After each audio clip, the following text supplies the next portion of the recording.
خصوصاً على افضلهم وخاتم النبیین محمد الامین وعلى آلہ وصحبہ اجمعین.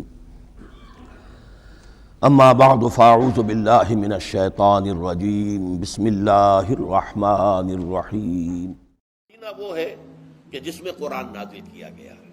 اب جو شخص بھی اس مہینے کو پائے اس پر لازم ہے کہ اس کے روزے رکھے.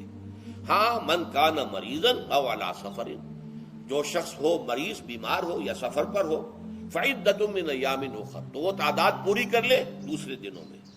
یرید اللہ بکم الیسر ولا یرید بکم العسر، اللہ تمہارے ساتھ آسانی چاہتا ہے، سختی نہیں چاہتا.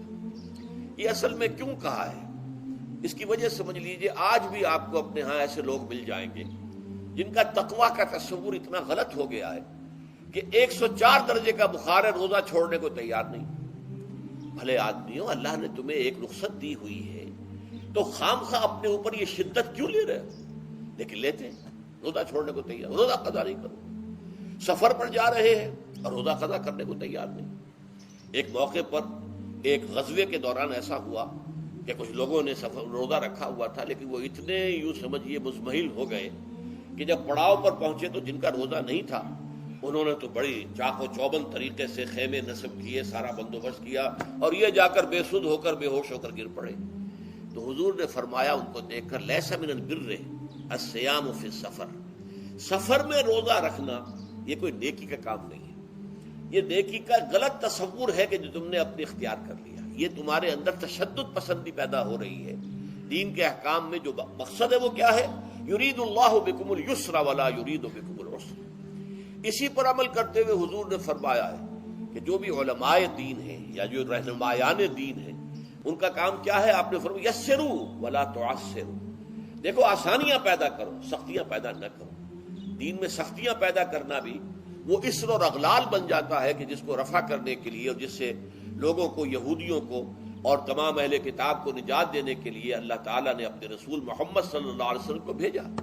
وَيَضَعُ عَنْهُمْ إِصْرَهُمْ وَالْأَغْلَالَ الَّتِي كَانَتْ عَلَيْهِمْ، کہ جہاں وہ نیکی کا حکم دیتے ہیں، بدی سے روکتے ہیں، پاکیزہ چیزوں کو حلال ٹھہراتے ہیں اور خبیث چیزوں کو، ناپاک چیزوں کو حرام قرار دیتے ہیں، وہیں وہ لوگوں کے اوپر سے وہ بوجھ بھی ختم کرتے ہیں کہ جو انہوں نے خام خواہ اپنے اوپر لاد لیے.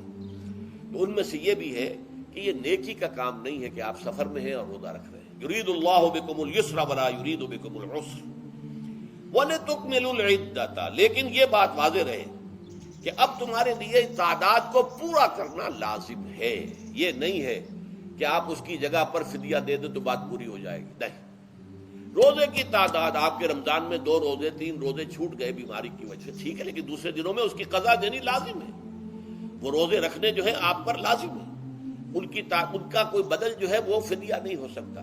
البتہ یہ نوٹ کر لیجئے، یہ حکمت نبوی ہے کہ یہاں اگرچہ وہ فدیے کا حکم جو ہے گویا کہ بظاہر قرآن مجید کے الفاظ سے محسوس ہوتا ہے کہ مطلقاً منسوخ ہو گیا، لیکن حضور نے اس کو خاص حالتوں میں باقی رکھا ہے.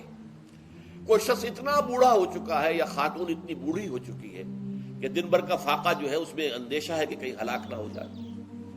کوئی مریض ہے، مرد ہے یا عورت ہے، وہ ڈائبٹیز کی مریضہ ہے، اس کو وہ شوگر کا مرض ہے اور وہ اس کو برداشت نہیں کر سکتی، شوگر لیول بہت نیچے ہو جائے تو موت واقع ہو سکتی.